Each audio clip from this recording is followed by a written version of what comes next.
Fine, thanks for joining me here in my shop. I'm going to be taking a look at the schematic for this radio. A little bit of camera trickery there. Here's some more. I like doing these with pieces of paper rather than the electronic version, provided I can get them to stand here. There we go. Not quite standing up, but that's good enough. Good enough for us. Hey, big surprise. As soon as I printed out this schematic, I got a big surprise here. I said something earlier.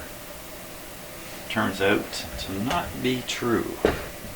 This is the first radio like this, so I think when we take a closer look at the schematic, I'll find out if I'm right or wrong again about being right, or who knows.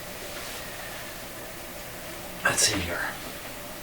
And what am I talking about? I'm talking about the transformer. Now, I saw the transformer on the radio and my assumption right away, in fact here we can take a peek at it.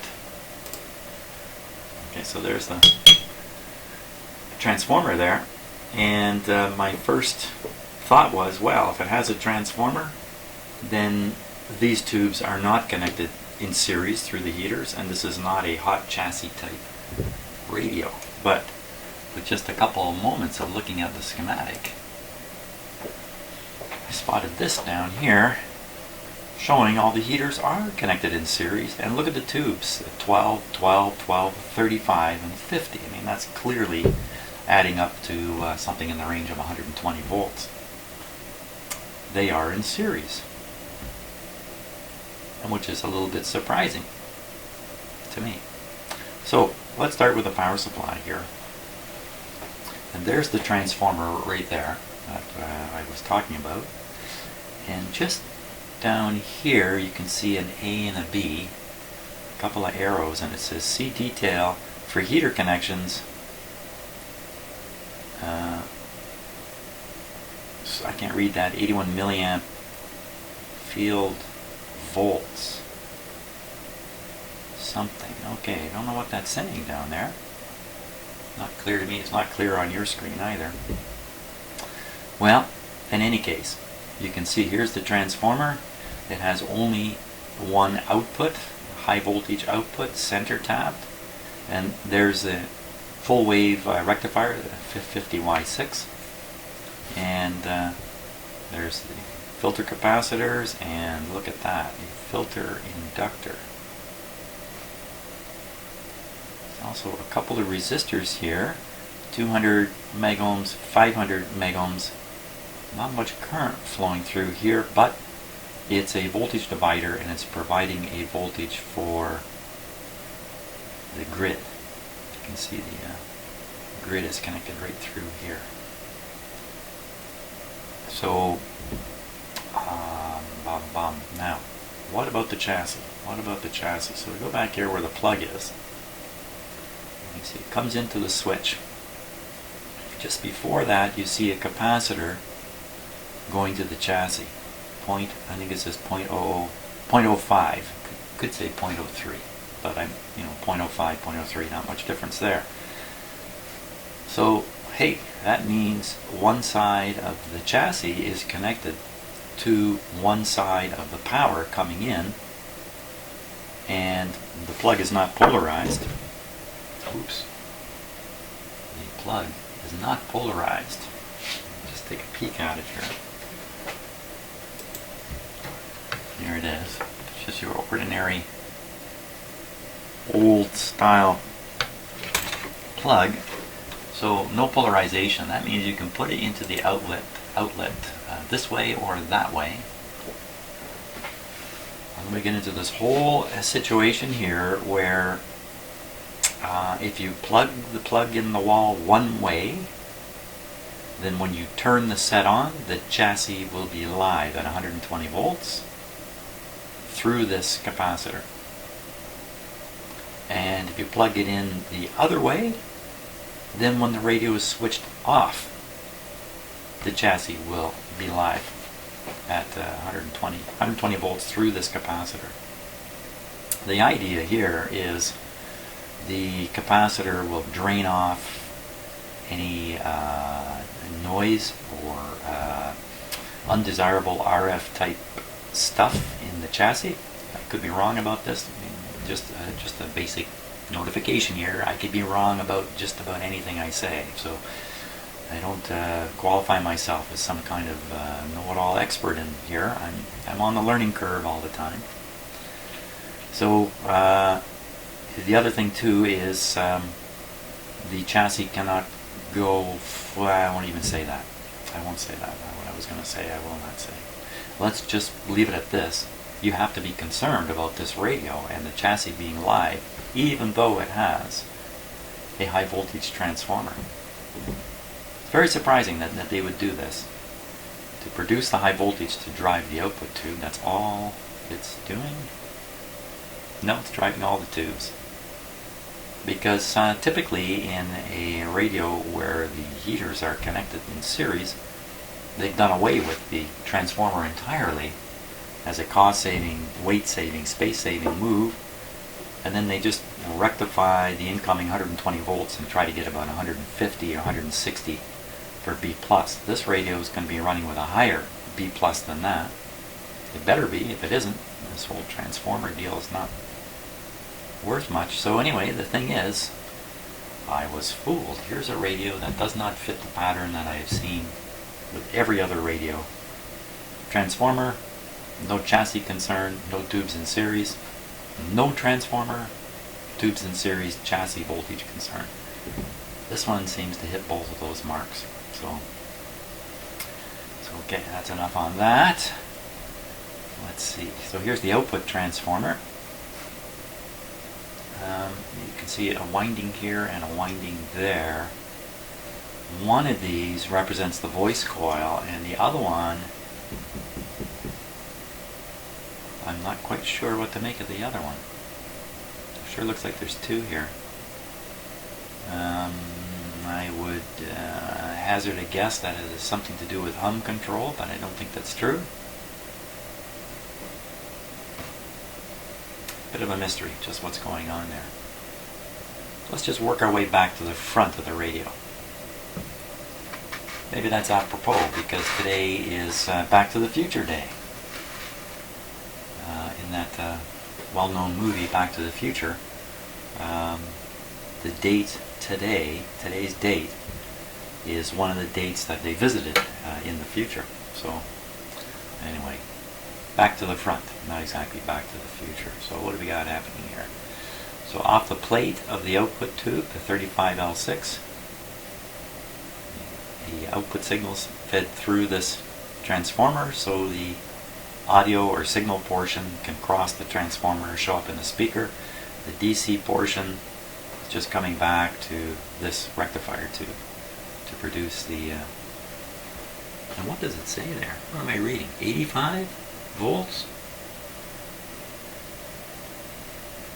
Well, isn't that strange? You'd think if they go through all this trouble of putting in a transformer that they then jack up the B+ to 200, 250, 300 volts or something of that sort. I'm sure that says 65 volts. And weirder yet, the screen seems to say 95. I'm going to move the camera in a little closer at this point here. And both of us can see more clearly what's going on. Let me just fix up the focus here a little bit. There we are. Well, it sure looks like 85 on the plate and 95. Almost looks like 93 on the screen. That doesn't make sense. Normally the plate voltage is higher than the screen voltage. And if a tube is run the other way around, like this one appears to be, you can get into big trouble. What else is going on here? And capacitor off the screen.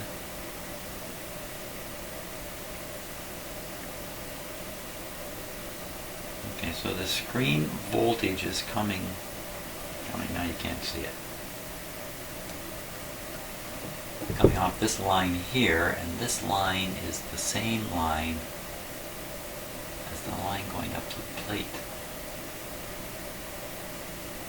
So the less voltage arriving at the plate must be dropping across this winding on the transformer. Otherwise, these two should read the same. Boy, I tell you, that's really running counter to what I understand about tubes, but hey, learning curve, I'm on it. So let's go back a little further here. Okay, right away you see some shielded wire in the radio, indicated by the dotted lines. So you know there's a weak signal here of some sort. We're going to discover what it is in just a moment. So we'll just go back through this coupling capacitor, which is connected to the grid in the output tube. You can see there's a large 1 megohm resistor here to why would you bother with that? There's a capacitor down here, because a little further down in the circuit is the voltage divider down there with the 200 and the 500.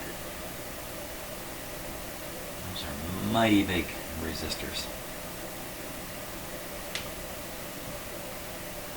I'm not exactly sure why you put this 1 megohm in this particular radio, in this particular circuit. Normally this would go to ground. Maybe that's essentially what this thing is doing here. Going to ground through those other resistors. I don't know. But normally you'd have a 1 meg here just to bleed off any charge that might be developing on the grid. Not in this case. Something else going on. Okay, onward.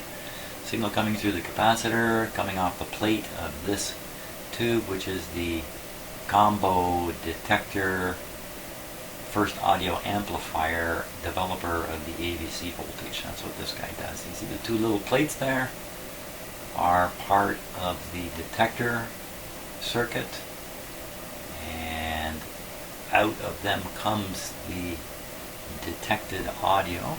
I can say that. Probably really shouldn't. Down it goes. Wait a sec. Oop. Down it goes down here. Around top of the volume control to ground. Volume control then selects a portion of that signal through the capacitor. Now it's shielded because it's a very quiet signal. And up to the grid, amplified and on its way. So now the AVC voltage is going to develop in here somewhere. Can we kind of spot that? There, this line here with the 1 meg resistor. It's pretty certain to be the AVC line. I'll know it for sure if I follow one of these wires up and it works its way to a grid, and of course it does. So for sure this is the AVC here. 0.05 capacitor is an important capacitor in the AVC voltage curve, if you like, the damping of the AVC voltage. So that's what's going on there. Rectify the signal to detect it, feed it on to the output tube, and now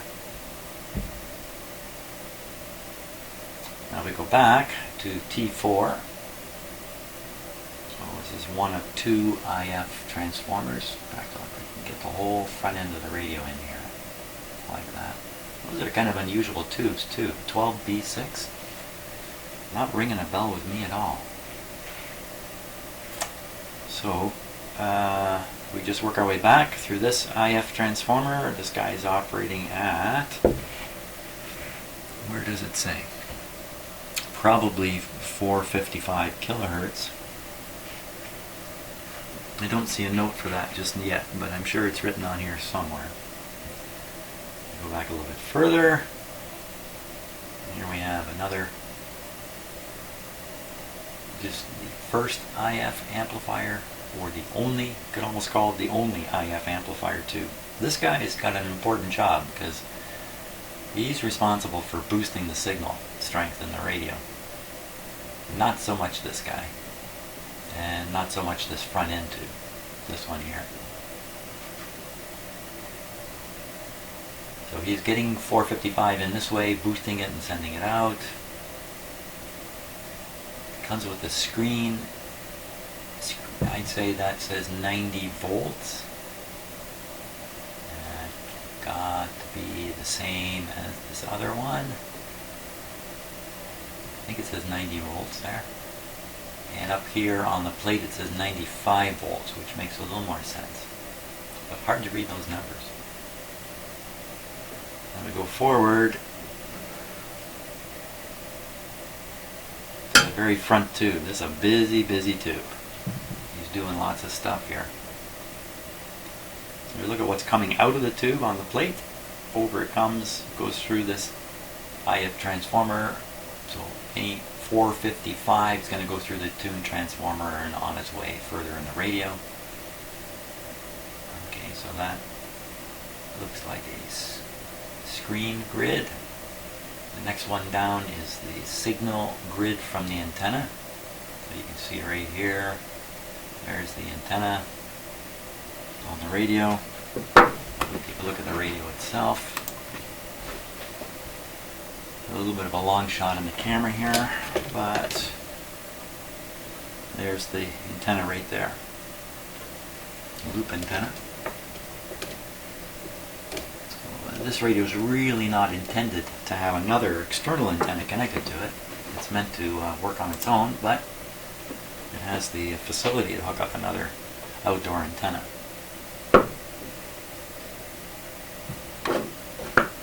So we'll follow from the antenna now. Here's the antenna. A tuned circuit here. Adjustable tuned circuit. Antenna.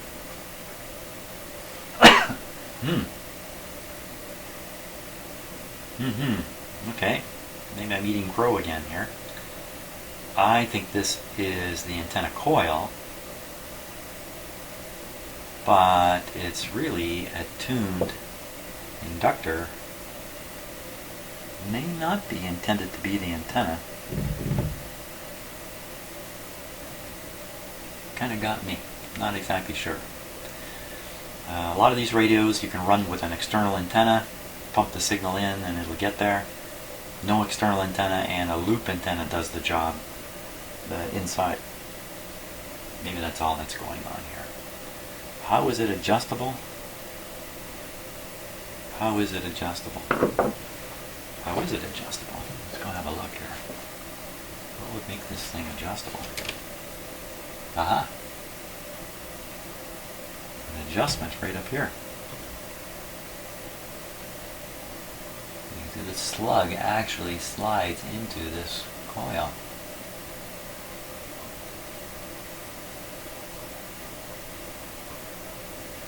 So I'm going to stick with what I'm saying. You can run this radio with an external antenna or not. It's just not common that this antenna coil be tunable. There's a couple unusual things in this radio. So this of course is going to be tuned to resonate in the range of the radio signals themselves. So up around the megahertz, AM radio, that kind of stuff. So that comes in. Hits this grid and affects the signal going through the tube so it can carry on in the radio. Now, this guy, T2, pictorially, like on the schematic, it looks identical to T1. We'll see what it looks like on the radio in a moment. This is the local oscillator. So there's an oscillation occurring in here. That C2 is, and C1, those are the tuning capacitors. So as you tune, you actually resonate against this adjustable coil. Same thing happening here, just at a different frequency, the IF frequency. No, not the IF frequency. Shame on me. The IF frequency plus or minus the radio frequency you're trying to tune. Normally it's how would I put that? Normally this thing is running above. It's 455 kilohertz above the actual signal you're tuning. But not necessarily. And some of the signal that's developed in here is picked off by this coil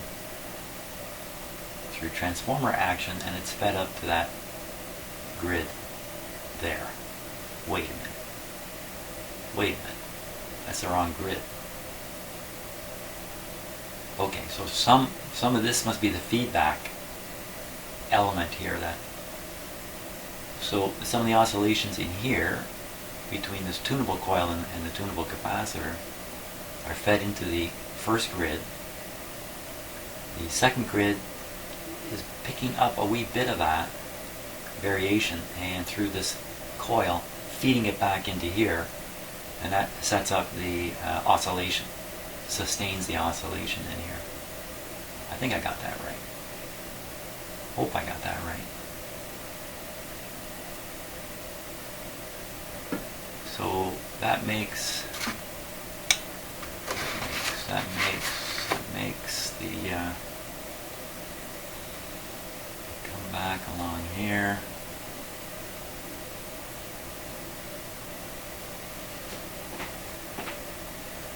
Okay, so I'm looking at where the AVC works. So the AVC is coming along on this line. The AVC is applied to the grid of this IF amplifier tube, and it's also applied up through this coil and here and there and everywhere to one of the two grids, the incoming antenna signal grid, and it's not applied to the oscillator grid. You wouldn't want it. There's no reason to throttle the oscillator here based on signal strength.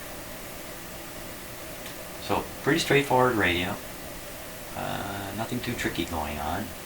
Fooled me with the transformer. I shall not be fooled again. I did notice there were 5 tubes, which is always suspicious that it's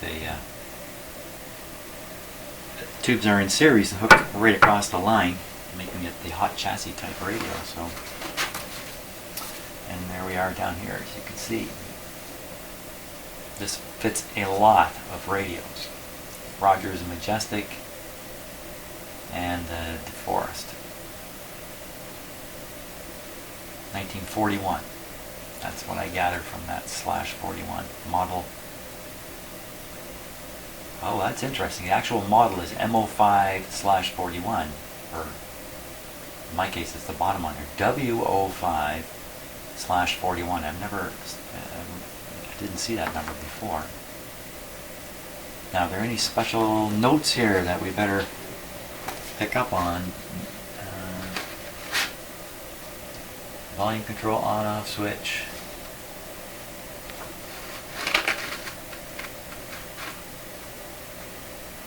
Antenna something or other. Let me refocus this. I'm going to get a really close look at that schematic there.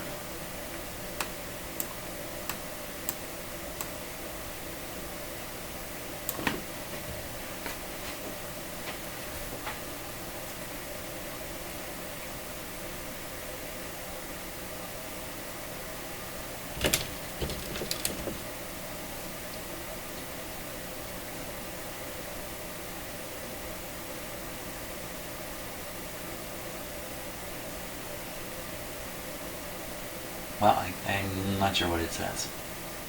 It's hieroglyphics to me. What about this note? Alignment. For alignment.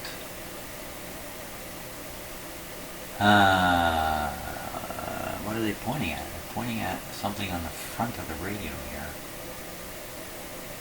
Just behind the antenna. Pointing at this. Oh, look at that. It's a capacitor. So this is one of the alignment points. That's what this is telling me here.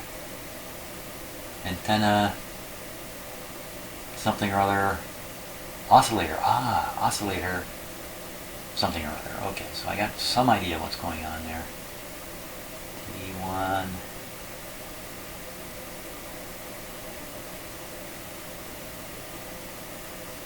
Giving the IF transformers.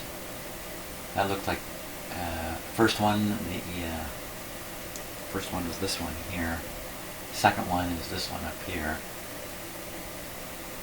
This might look a little better on the computer screen. See detail for water heater connections.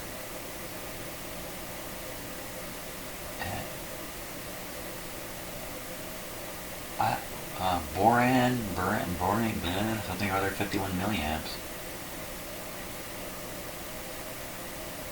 I don't know what that says. And field volts. Field volts. What's it talking about? This, what kind of, am I overlooked the kind of speaker here?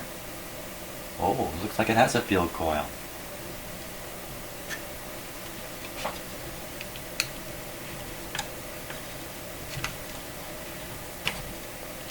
Ah, field coil.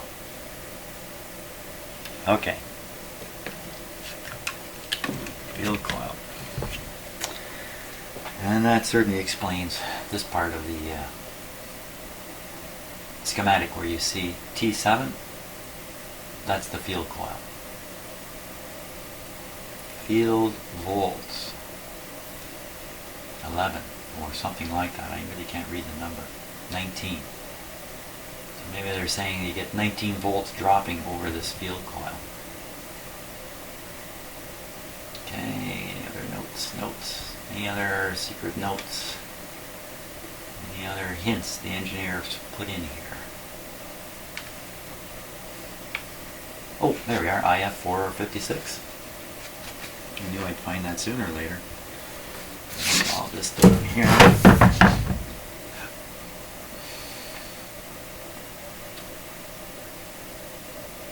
Large voltage readings between points shown and chassis unless otherwise indicated.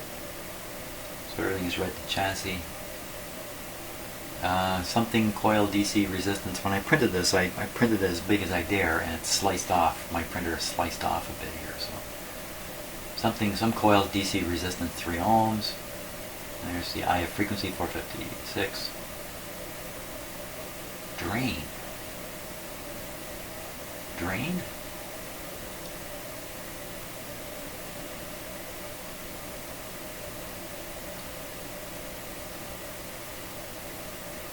Current drain? Is this supposed to be talking about the so many? I mean, I did not slice off much here. Just not much missing from this drain. Well, I'll have to look back on my computer.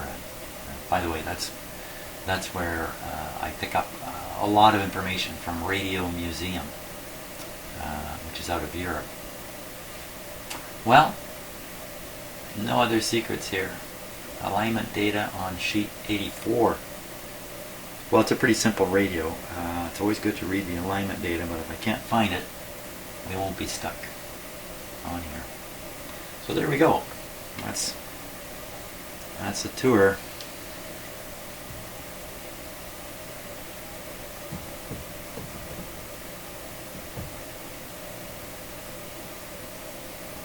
I guess I can't get that off. Can you see what that says? ELFR eliminator. I think it's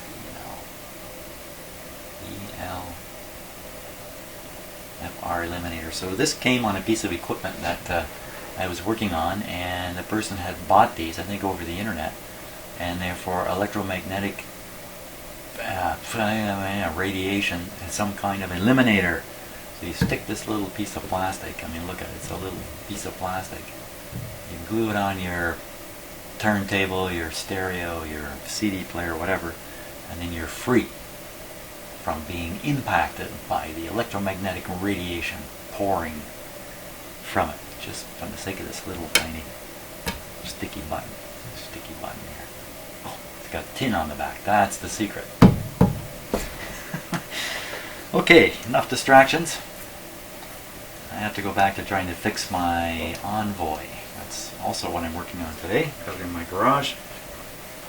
That project's not going so good. So, thanks for watching. Hope you enjoyed that. If there's anything, questions you have or comments about my analysis of the schematic, I'm happy to hear them. Next stage for this radio is just a whole pile of capacitor changeouts. See ya.